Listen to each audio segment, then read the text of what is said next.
নমস্কার, আশা করি আপনারা সবাই ভালো আছেন। অনেকদিন ভিডিওতে আসা হয়নি, কোনো এপিসোডও বানানো হয়নি।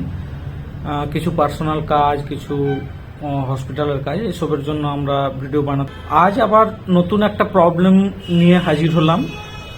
আপনারা দেখবেন যে বাচ্চা প্রায় 1.5 বছরের কাছাকাছি হয়ে যাওয়ার পর তারপর থেকে ওর মধ্যে একটা জেদ, রাগ, অভিমান এই জিনিসগুলো গ্রো করতে থাকে। এই ইমোশনগুলো প্রত্যেকটা মানুষের জীবনেই থাকে এবং একটা টাইমের পর এই ইমোশনগুলো বেবির মধ্যে তৈরি হয়। এখন শিশু অবস্থায় যদি আমরা এই ইমোশনটাকে, বেবিকে কিভাবে কন্ট্রোল করতে হয় সেটা যদি না শেখাতে পারি, তাহলে দেখা যায় কি না, বাচ্চা ভীষণ জেদি হয়ে গিয়েছে, সবাইকে মারামারি করছে, বাচ্চা রাগ করে যেখানে সেখানে বসে যাচ্ছে, মাটিতে গড়াগড়ি খাচ্ছে, জিনিস যা কিছু পাচ্ছে সবকিছু ছুঁড়ে ফেলে দিচ্ছে, বাড়ির যে কেউ কাছে যাচ্ছে তাকে প্রচুর মারামারি করছে বাচ্চা। এমনকি এরকমও দেখা যায় বাচ্চা রেগে গিয়ে দেওয়ালে মাথা ঠুকছে, মেঝেতে মাথা ঠুকছে, এই জিনিসগুলোও হয়। তখন আমাদের মনে হয় যে না, এরকম তো করাটা ঠিক নয়, এরকমটা হওয়াটা তো ঠিক নয়, তাহলে আমাদেরকে এগুলোকে ঠিক করতে হবে। কিন্তু এই প্রবলেমটার যে এই শুরুটা কিন্তু অনেকটা আগে হয়ে গিয়েছে। প্রায় 1.5 বছর বয়সের সময় বাচ্চাদের এই ইমোশনগুলো তৈরি হয়ে যায়। এই জেদ, এই রাগ, এই অভিমান, এই জিনিসগুলো তো একদম ভালো মতন করে 1.5 বছরেই আপনি বুঝতে পারবেন। কিন্তু তখনের যা জেদ থাকে, মানে যে যে জিনিসের জন্য বাচ্চা জেদ করছে সেই জিনিসগুলো অনেক ছোট ছোট জিনিস হয়। তো আমরা বাবা মা, দাদু ঠাকুমা কি দিদা সবাই কি করে না, একটা ছোট বাচ্চা জেদ করছে, আচ্ছা এই জিনিসটার জন্য জেদ করছে, তো ওকে আমরা ওই জিনিসটা দিয়ে দিলাম। স্নেহের বসে আমরা সবাই এটাই করে বসি যে যা চাইছে আমরা তাই দিয়ে দিচ্ছি। কিন্তু পরের ক্ষেত্রে দেখা যায় বাচ্চা যত বড় হতে থাকে ওর চাওয়াগুলো বাড়তে থাকে, বড় হওয়ার সাথে সাথে চাওয়াগুলো বাড়তে থাকবে। একটা টাইমের পরে এসে বাবা মা আর পারে না যে বাচ্চা যা চাইছে এবং যে টাইমে চাইছে সেই টাইমে সেই জিনিসটাকে দিতে। তো না করে, যখনই না করে তখনই প্রবলেমটা স্টার্ট হয়ে যায়। সে বাচ্চা ঘরের মধ্যে হোক যে এই জিনিসটা আমার দরকার, আমাকে কিনে এনে দিতে হবে, কি বাইরে দোকানে গিয়ে হোক, কোনো মিষ্টির দোকানে হোক, কোনো খেলনার দোকানে হোক, যে কোনো জায়গাতে গিয়েই অনেক বাবা মাকে এই পরিস্থিতির মধ্যে পড়তে হয় যে বাচ্চা বাজারের মাঝখানে প্রচুর জেদ করছে, কান্নাকাটি করছে, মারছে, বাজারের মাঝখানে বসে যাচ্ছে, গড়াগড়ি খাচ্ছে ধুলোতে, এই জিনিসগুলো হচ্ছে। তো তখন সবাই কি করে না, রাগারাগি করে বাচ্চার উপর, বাচ্চাকে মারামারি করে, বকাবকি করে। তো এই প্রবলেমগুলো যাতে ভবিষ্যতে না কখনো আমাদের মধ্যে আসে, তার জন্য আমাদেরকে অনেক আগেই স্টেপ নিতে হবে। কিভাবে আমরা এই জিনিসগুলোর থেকে বাচ্চাকে আটকাতে পারবো এবং বাচ্চার ইমোশনকে, বাচ্চাকে কন্ট্রোল করাতে পারবো, এইটার জন্যই আমাদের এই ভিডিও বানানো। আমরা কি বলছি যে বাচ্চা প্রায় 1.5 বছরের কাছাকাছি টাইম থেকে বাচ্চার এই ইমোশনগুলো আসতে শুরু করে, বাচ্চার জেদ বাড়তে শুরু করে। তো যদি আমরা ওই টাইমেই বাচ্চাকে কিছুটা ফিল্টার করতে পারি, এগুলোকে কিভাবে ফিল্টার করা যায়, কিভাবে ওকে কমানো যায়, এই জিনিসগুলো যদি আমরা ওর মধ্যে আনতে পারি, তাহলে কি করব না, বাচ্চাকে এই এতটা খারাপ অবস্থার মধ্যে দিয়ে কখনো পেরোতে হবে না। যে বাজারে গেল বাচ্চা বিশাল কান্নাকাটি করছে, সব লোক তাকাচ্ছে, সে কাঁদছে, মাটিতে গড়াগড়ি খাচ্ছে, ধুলোতে গড়াগড়ি খাচ্ছে, এই জিনিসগুলো যাতে না দেখতে হয়, এরকম পরিস্থিতির মধ্যে, অস্বস্তিকর পরিস্থিতির মধ্যে যাতে না পড়তে হয়, তার জন্য আমাদেরকে একটু আগেই কাজ স্টার্ট করতে হবে। মানে নিজেদের কিছু বিহেভিয়ারে, কিছু বাচ্চার বিহেভিয়ারে কিছু পরিবর্তন আনতে হবে, যে পরিবর্তনগুলোর মধ্যে আমরা এই জিনিসগুলো ঠিক করে নিতে পারবো। যে 5 বছর বয়সে গিয়ে কি 2 থেকে 3 বছর পর বাচ্চার যে জেদগুলো যত বেশি উত্তর বাচ্চা বড় হওয়ার সাথে সাথে জেদগুলো যেগুলো বাড়ছে সেগুলোকে কিভাবে আমরা ছোট করব, কিভাবে ফিল্টার করব, এই জিনিসগুলো কিন্তু আমরা করতে পারবো। যাদের ডেভেলপমেন্টাল মাইলস্টোন একটু আগে আগে হচ্ছে, তাদের 1.5 বছরের আগেই এই জিনিসগুলো চলে আসতে পারে। কিন্তু মোটামুটি 1.5 বছরের কাছাকাছি টাইমে এরকম জেদ, রাগ, কোনো কিছু পাওয়ার একটা তীব্র আকাঙ্ক্ষা, এই জিনিসগুলো তৈরি হতে থাকে। তো এটা ঠিক করার মেজর পথ একটা হচ্ছে বাচ্চার কিছু লাইফস্টাইলে চেঞ্জ করতে হবে, আর একটা আমাদের কিছু লাইফস্টাইলে চেঞ্জ করতে হবে। বাবা মার যে পরিবেশে বাচ্চা আছে সেই পরিবেশকে কিছুটা চেঞ্জ করতে হবে। বাচ্চার লাইফস্টাইল চেঞ্জের মধ্যে 4টে জিনিস আছে, যে মেজর 4টে জিনিস মোটামুটি চেঞ্জ করতেই হয়। সেটা হচ্ছে বাচ্চাকে অ্যাডিকুয়েট টাইম ঘুমোতে দিতে হবে। বাচ্চা যতটা টাইম ও ঘুমোতে চাইছে ওই অতটা টাইম কিন্তু ঘুমোতে দিতে হবে 2 বছর বয়স অবধি। 2 বছরের পর ওর ঘুমের টাইমটাকে প্রপার করতে হবে, মানে ঠিক টাইমে বাচ্চা ঘুমোতে যাবে, ঠিক টাইমে বাচ্চা খাওয়া দাওয়া করবে, ঠিক টাইমে বাচ্চা ঘুম থেকে উঠবে। এইটাতে অন্যথা করা যাবে না। কেন কিনা ঘুম যদি কোনো বাচ্চার ঠিক না হয়, ভালো যদি বাচ্চা না ঘুমোতে পারে, তাহলে বাচ্চার মধ্যে যে খুশি হওয়াটা এইগুলো অনেকটা কমে যায়। তার কারণ হচ্ছে ঘুমের মধ্যে ওই হরমোনগুলো রিলিজ হয় যেটাতে ওকে হ্যাপি রাখে। তো যদি আমরা অ্যাডিকুয়েট টাইম বাচ্চাকে ঘুমোতে দিতে পারি, ঠিকঠাক পিসফুল ঘুম দিতে পারি, তাহলে কিন্তু এই রাগ জেদ এগুলো অনেকটাই কমে যাবে। আর বাচ্চার রুটিনটা, ঘুমের রুটিনটা, খাওয়া দাওয়ার রুটিনটা, বাকি সব কিছু কাজ করার রুটিনটাকে যদি আমরা ঠিক করতে পারি, তাহলে কিন্তু এই রাগগুলো অনেকটাই কমে যাবে। এখন আমরা ঘুমটাকে কন্ট্রোল কিভাবে করব না, আমরা তো নিজেরাই ঠিক টাইমে ঘুমোতে যাই না, ঠিক টাইমে ঘুম থেকে উঠি না, তাহলে তাকে কি করে মডিফাই করব? আমরা আমাদের লাইফস্টাইল যতটাই খারাপ হোক না কেন, নিজেদেরকে কিছুটা তো শুধরানো উচিতই, নয়তো প্রেসার সুগার এসবের প্রবলেম তো আসবেই। যদি না শুধরানো যায়, কিন্তু বাচ্চার লাইফস্টাইলে কিন্তু সুধার আনতেই হবে। তাহলে এই জেদ, এই রাগ এগুলোর থেকে কিন্তু বাচ্চাকে আটকানো যাবে, এক্সেসিভ যেটা হয়ে যাচ্ছে সেটার থেকে আটকানো যাবে। আমরা নিজেদের ক্ষেত্রে সুধার আনি বা না আনি, ওকে ঠিক টাইমে খেতে দিতে হবে, ঠিক টাইমে শুতে দিতে হবে, ঠিক টাইমে বাচ্চাকে তুলতে হবে, আরও যে খাবারের টাইমগুলো সেই টাইমগুলো কিন্তু মেনটেন করতে হবে।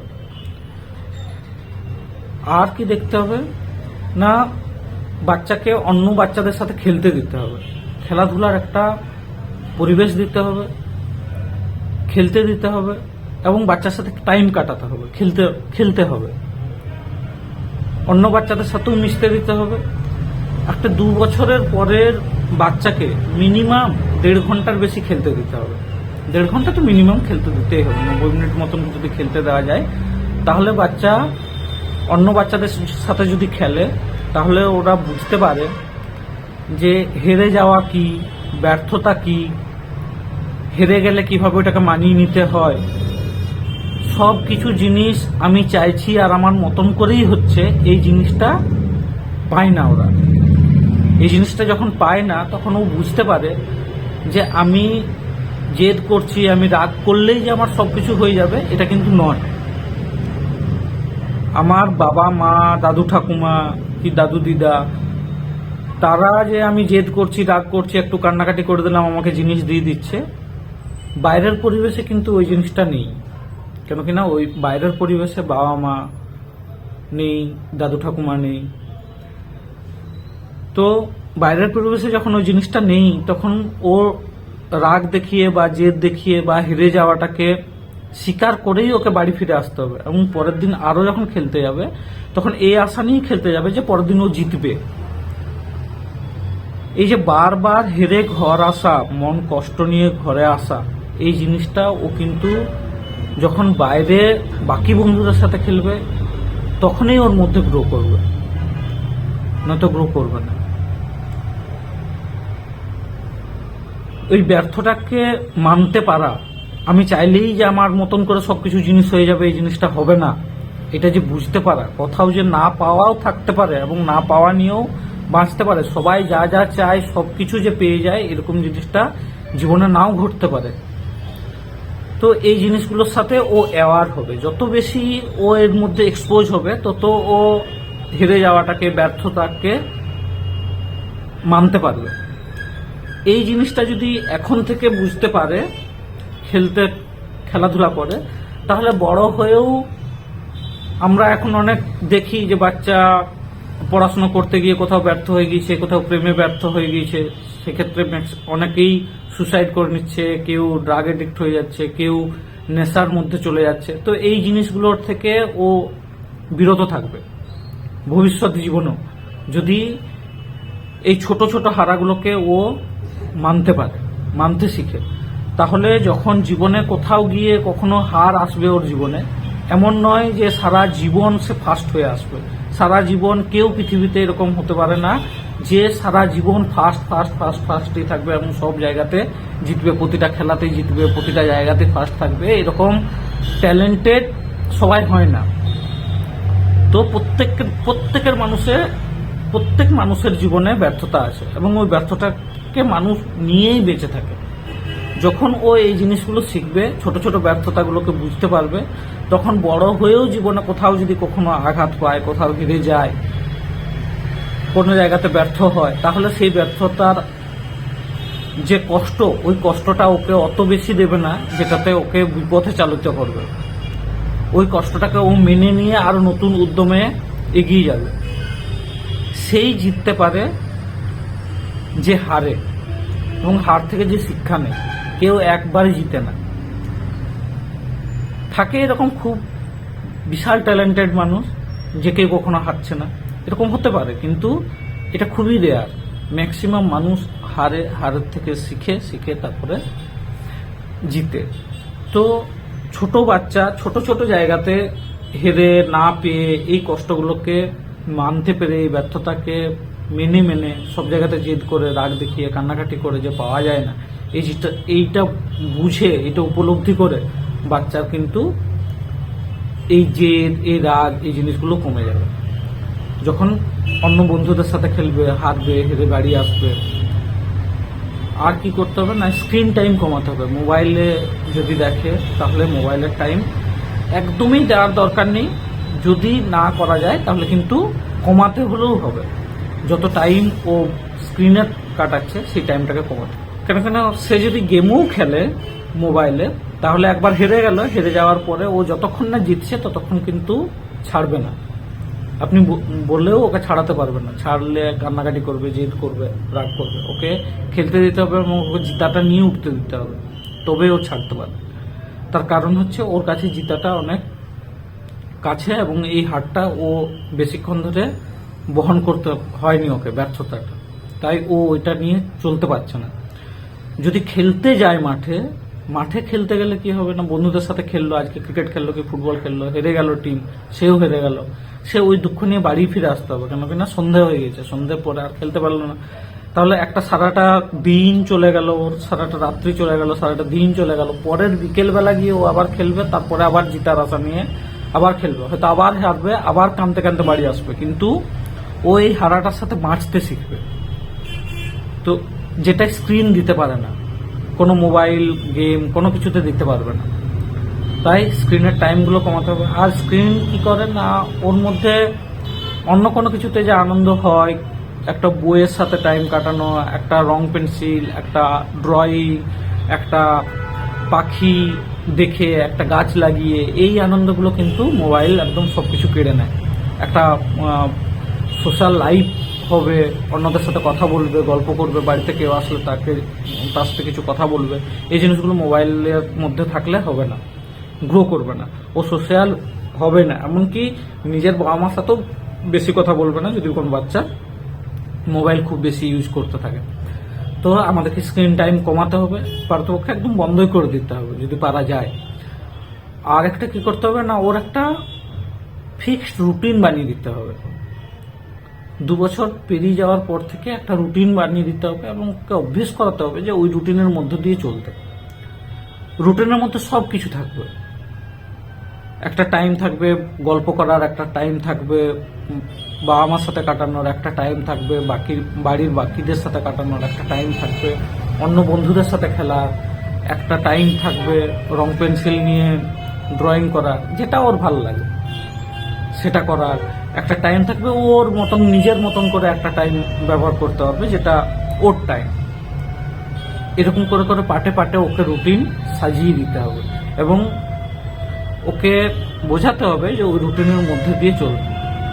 যখন বাচ্চা রুটিনের মধ্যে দিয়ে চলতে থাকবে এবং ওকে রুটিনের মধ্যে রাখা যাবে, তখন ও নিজেই বুঝতে পারবে যে রুটিনের মধ্যে ওর সব কিছু আছে, প্রতিটা জিনিসে ওর খুশি আছে। তো ও চাইবে না যে আমি রুটিন থেকে কখনো ব্রেক করে যাই, ও কখনো ব্রেক করতে চাইবে না। আর কি না, এই যে আমরা ফিক্সড রুটিন ওকে একটা বানিয়ে দিলাম, তাহলে ওর একটা হেলদি লাইফস্টাইল হয়ে গেল, একটা অভ্যেস তৈরি হয়ে গেল। এই অভ্যেসটা ওর কাজে লাগবে, এই গ্রসটা ওর কাজে লাগবে।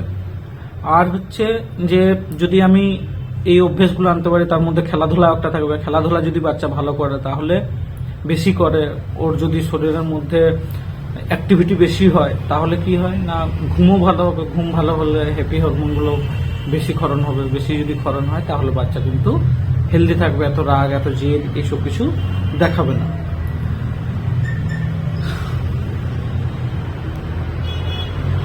আর যত বেশি বাকি সবার সাথে মিশবে, তত ওর মনের পরিবর্তন হবে। মনের পরিবর্তন হওয়া বলতে যে ও বুঝতে শিখবে যে সব কিছু কিন্তু জেদ করে বা রাগ করে পাওয়া যায় না। কিছু না পাওয়া জীবনে থাকেই এবং ওই না পাওয়াগুলো নিয়েই চলতে হয়। এই জিনিসগুলো শিখবে, বাকিদের সাথে ইন্টারাকশন বাড়বে, অন্যদের সাথে কথা বলতে পারবে এবং সহজে সোশ্যাল হবে অনেক বেশি। আর একটা পার্ট রইল, সেটা হচ্ছে আমাদের বিহেভিয়ারের চেঞ্জ। প্যারেন্টের কিছু বিহেভিয়ার, বাবা মা বাড়ির সবার একটা বিহেভিয়ারের মধ্যে চেঞ্জ আনতে হবে। চেঞ্জগুলোর মধ্যে প্রথম হচ্ছে যে বাচ্চাকে এমন একটা পরিবেশের মধ্যে রাখা অ্যাভয়েড করতে হবে যে পরিবেশে খুব ঝগড়া হচ্ছে, চিৎকার চেঁচামেচি হচ্ছে, রাগ হচ্ছে। তাহলে কি হবে না, বাচ্চা যা কিছু দেখে সবই শিখে, প্রায় সব শিখে। তো ও যেরকম পরিবেশ থেকে বেরিয়ে আসবে সেরকমই ওর মধ্যে হবে। আমি যদি বাচ্চার সাথে জেদ করি, তাহলে বাচ্চাও আমার সাথে জেদ করবে। ও জেদটা আমার কাছ থেকে শিখে। আমিও ওর সাথে কখনো জেদ করছি না, তো ও আমার সাথে কখনো বেশি জেদ করবে না। বাচ্চা যদি দেখি যে খুব কোনো একটা জিনিসের জন্য খুব কান্নাকাটি করছে, জেদ করছে, তাহলে সঙ্গে সঙ্গে ওই জিনিসটা দেওয়া যাবে না। যদি সেটা খাওয়া দাওয়া বা জল, এই দুটো জিনিস হয়, এই দুটো বাদ দিয়ে বাকি কোনো কিছু ওকে কিন্তু সঙ্গে সঙ্গে দিয়ে দেওয়া যাবে না। যেটার জন্য জেদ করছে, খুব কান্নাকাটি করছে, ওর কাছে যেতে হবে এবং ওর চোখে চোখ রেখে কথা বলতে হবে। এমন নয় যে খুব রেগে বড় বড় চোখ করে কথা বলতে হবে, নয়, রাগা যাবে না, বাচ্চাকে বোকা মারামারি করা যাবে না। ভালো করে শান্তভাবে, যতই রাগ হোক না কেন আপনার মধ্যে, বাচ্চার কাছে শান্ত হয়ে আপনাকে বসতে হবে। বসে ওর চোখে চোখ রেখে কথা বলতে হবে। যদি আপনার চোখে চোখ না রাখে বাচ্চা, তাহলে ওর দুটো হাত ধরতে হবে, ধরে নিজের দিকে, আমি যে সামনে বসে আছি আমার দিকে তাকাতে বলতে হবে এবং তার চোখে চোখ রেখে বলতে হবে যে বাবা তুই চুপ কর, এত চিৎকার চেঁচামেচি কান্নাকাটি করিস না, কি বলছিস, কি চাইছিস তুই বল। তোর কথা শোনা হবে, তখনই শোনা হবে যখন তুই চুপ হয়ে যাবি, চুপ করবি, শান্ত হয়ে থাকবি, তখনই তোর কথা শুনবো আমরা। তুই চুপ কর, এই কথাটা ওর সামনে বসে বলতে হবে ওকে। তুমি আই টু আই কন্ট্যাক্ট হতে হবে এবং এই বলার ভয়েসটা বেশি হওয়া যাবে না। আমরা যে ভুলটা করি সেটা হচ্ছে, বাচ্চা যদি খুব চিৎকার চেঁচামেচি করি, তাহলে আমরা ওকে বকে দিই, জোর করে বকে দিলাম, তাহলে যখন ছোট থাকে তখন একদম চুপ হয়ে যায়। কিন্তু ওর মধ্যে চুপ হয়ে গেলে কিন্তু এটা ওর সমাধান নয়, এটা আরো পরে বড় আকার নিয়ে আসবে। সমাধান যদি করতে হয়, তাহলে ওর মধ্যে যে ইমোশনটা তৈরি হচ্ছে সেই ইমোশনটাকে ফিল্টার করতেই হবে আপনাকে। ওর কাছে শান্ত হয়ে বসতে হবে, শান্ত হয়ে বসে আপনাকে ওর সাথে ভালো করে কথা বলতে হবে। ভালো করে কথা বললে তাহলে ও বুঝবে যে আমি এগুলো যা করছি এগুলো আমি ঠিক করছি না। যদি না বুঝে, হয়তো যিনি একদম প্রথম 1.5 বছরের কাছাকাছি কোনো বাচ্চাকে ডিল করছেন, তার ক্ষেত্রে এটা খুব সহজ হবে যে সে তার বাচ্চার সাথে সামনে গিয়ে কথা বলে এই জিনিসটাকে শর্ট আউট করা। কিন্তু যে আর বেশি বয়সের দিকে 5 বছরের দিকের কোনো বাচ্চা যদি হয় তাহলে তার সাথে আই টু আই কন্ট্যাক্ট করা এবং তাকে বোঝানো এটা একটু ডিফিকাল্ট হবে মা বাবার ক্ষেত্রে। সেক্ষেত্রে কিন্তু বাচ্চা যতক্ষণ জেদ করতে থাকবে তাকে ওই হালেই ছেড়ে দিতে হবে। সে যাই করুক, যতই কান্নাকাটি করুক না কেন, তাকে একটু নজর রাখতে হবে যে বাচ্চা নিজে হার্মফুল কিছু না করে নেয়, যেমন দেয়ালে মাথা ঠুকে দিচ্ছে কিংবা মেঝেতে মাথা ঠুকে দিচ্ছে, এই জিনিসগুলো যাতে না করে সেটা একটু খেয়াল রাখতে হবে এবং ওকে ওর মতন করে থাকতে দিতে হবে। কাছে গিয়ে বলে আসতে হবে যে দেখো বাবা, আমরা তোমার সাথে ততক্ষণ আছি যতক্ষণ তুমি চুপ করে আছো। তুমি যদি চুপ করে না থাকো তাহলে কিন্তু আমরা তোমার কোনো কথা শুনবো না, আর আমরা ওই পাশের রুমে চলে যাচ্ছি, তোমার কাছেও থাকছি না, পাশের রুমে চলে যাচ্ছি, তোমার সাথে কোনো কথা বলবো না যতক্ষণ না তুমি চুপ করছো। তুমি চুপ করো, তারপর তুমি যা বলছো সব কিছু শোনা হবে, কিন্তু তোমাকে আগে চুপ করতে হবে। চুপ করো, শান্ত হও, আমার মতন শান্ত হয়ে তুমি কথা বলো, আমি তোমার সব কথা শুনবো, আমরা তোমার সব কথা শুনবো, তুমি শান্ত হও আগে, এই কথাটা ওকে বলতে হবে। যদি না শুনে তাহলে আপনাকে পাশের ঘরেই চলে যেতে হবে এবং দাদু দিদা ঠাকুমা সবাইকে বলতে হবে যে ওকে কিন্তু ওই জেদটাতে প্রশ্রয় না দিয়ে ওকে ওর হালে ছেড়ে আপনাকে পাশের রুমে যেতে হবে এবং ওকে নজরে রাখতে হবে যাতে ও হার্মফুল কিছু না করে। নজরে রাখার পরে কিছুক্ষণ পর সবার মধ্যে এটা আছে যে রাগ হোক, দুঃখ হোক, যা কিছুই হোক না কেন একটা টাইমের পর সেটেলড হয়, অবসন্ন হয়। ওই অবসন্ন ভাবটা ওর মধ্যে আসতে দিতে হবে, সেটেল হবে, তারপর ওর কাছে যেতে হবে, গিয়ে বলতে হবে যে এবারে বলো যে তুমি কি বলছিলে, কি চাইছিলে। তো বলবে যে আমার এটা দরকার। এবার তোমার পয়েন্ট অফ ভিউতে ওটা কেন ওকে ওই টাইমে দরকার নয় এটা ওকে বুঝিয়ে বলতে হবে যে আমার এই কারণ হচ্ছে যার জন্য আমি তোমাকে এটা করতে না বলছি, এটা করার এটা অ্যাপ্রোপ্রিয়েট টাইম নয়, এই জিনিসটা চাওয়ার এটা এখন অ্যাপ্রোপ্রিয়েট টাইম নয়। তোমার যখন সময় হবে তখন তোমাকে এটা দেওয়া হবে, যদি এটা সত্যিই দেওয়ার মতন হয়। আর যদি দেওয়ার মতন না হয় তাহলে এটা কোনো দিনই তুমি নিও না। কেন নেবে না সেটাও তাকে বলতে হবে। এমন নয় যে আমি ওকে বলে দিলাম যে এটা তোমাকে নেওয়া যাবে না, এটা তোমার করতে নেই, এটা আমি বলছি না। কেন করতে নেই, করলে কি কি অসুবিধা হবে, সেই অসুবিধাগুলো তুমি পরে গিয়ে ফেস করবে, যেগুলো তুমি সলভ করতে পারবে না। তাই যাতে ওই প্রবলেমের মধ্যে না পড়ো তুমি, তাই তোমাকে বলছি যে তুমি এর মধ্যে যেও না। এই কারণ আছে এর জন্য তোমাকে আমরা এর মধ্যে যেতে না বলছি। তুমি তোমার রুটিন দেখো, তোমার এই রুটিনের মধ্যে তুমি এই জিনিসগুলো করার কথা, তুমি এগুলো করো। আর এইগুলো করলে তোমার একটা ভালো অভ্যেস তৈরি হবে। যেরকম বলছিলাম যে বাচ্চাকে একটা রুটিন বানিয়ে দিতে হবে ওর মতন করে, ওর যেরকম এজ সেই হিসেবে ওকে একটা রুটিন দিতে হবে, হেলদি রুটিন, এবং ওই রুটিনটা ওকে ফলো করতে বলতে হবে এবং বলতে হবে যে ওই রুটিনের মধ্যে কিন্তু এই জিনিসটা নেই, আর আমরা এই জিনিসটা কেন এই রুটিনের মধ্যে রাখিনি বা এই সময়ে এই জিনিসটা করতে কেন তোমাকে না বলছি, তার কারণ হচ্ছে এইগুলো। ও তোমাকে বুঝবে, কেন কিনা তুমি ওর সাথে আস্তে আস্তে ভালো করে কথা বলছো। একটা দিন এরকম করলেই যে এই জিনিসটা সমাধান হয়ে যাবে তা কিন্তু নয়। আপনাকে অনেকবার এরকম রিপিটেড এই প্রসেসের মধ্যে দিয়েই যেতে হবে, সেটা বাচ্চার ক্ষেত্রেও এবং সিমালটেনিয়াসলি আপনাদের মধ্যেও এই বিহেভিয়ারের চেঞ্জগুলো যদি রিপিটেডলি আপনি বাচ্চার সাথে, বাচ্চা যতবার জেদ করছে আপনি ততবার এরকম করে করছেন, তাহলে কিন্তু ওর জেদ, ওর ইমোশন, ওর রাগ, এগুলো সব ফিল্টার হতে থাকবে। যত ফিল্টার হবে বাচ্চা তত নিজে নিজে এই জিনিসগুলোকে কন্ট্রোল করতে পারবে এবং ও নিজেও বুঝতে পারবে যে জেদ করা কোনো কিছুর জন্য, জেদ করা, কান্নাকাটি করা, রাগ করা, এগুলো কিন্তু ওর সমাধান নয়। যদি ও নিজেও বুঝতে পারবে যে প্রতিটা জিনিস সবাই পায় না, যদিও পায় তাহলে সেটা তার পাওয়া, প্রতিটা জিনিস সবাই পায় না, না পাওয়াগুলোকে নিয়েও থাকতে হয়। জীবনে এরকম অনেক না পাওয়া থাকতে পারে, সব কিছু পাওয়া যায় না। এই জিনিসগুলো শিখবে এবং এই না পাওয়া, এই হেরে যাওয়া, এই ব্যর্থতাগুলোকে স্বীকার করতে শিখবে এবং যদি এই ব্যর্থতা, এই হেরে যাওয়া, এই না পাওয়া, এগুলোকে যদি ও স্বীকার করতে পারে তাহলে কিন্তু ও বড় বড় হারকে মানতে পারবে। যত বড় বড় হারকে ও মানতে পারবে তত ও হার থেকে শিক্ষা নেবে, ওই ব্যর্থতা থেকে শিক্ষা নেবে এবং আরও বড় জায়গাতেও পৌঁছতে পারবে।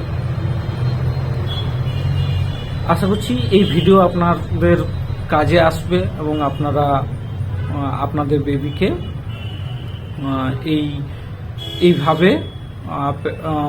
এইভাবে কাউন্সেলিং করে বা এইভাবে তার সাথে ব্যবহারিক চেঞ্জ করে ওর আচরণে কিছু পরিবর্তন আনতে পারবেন। যদি আপনি আমাদের এই ভিডিও দেখে উপকৃত হন বা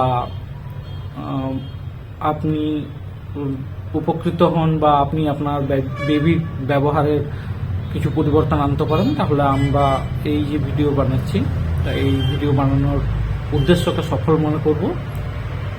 আমরা তাড়াতাড়ি পরের ভিডিও নিয়ে আসবো। আপনারা ভালো থাকবেন, সুস্থ থাকবেন।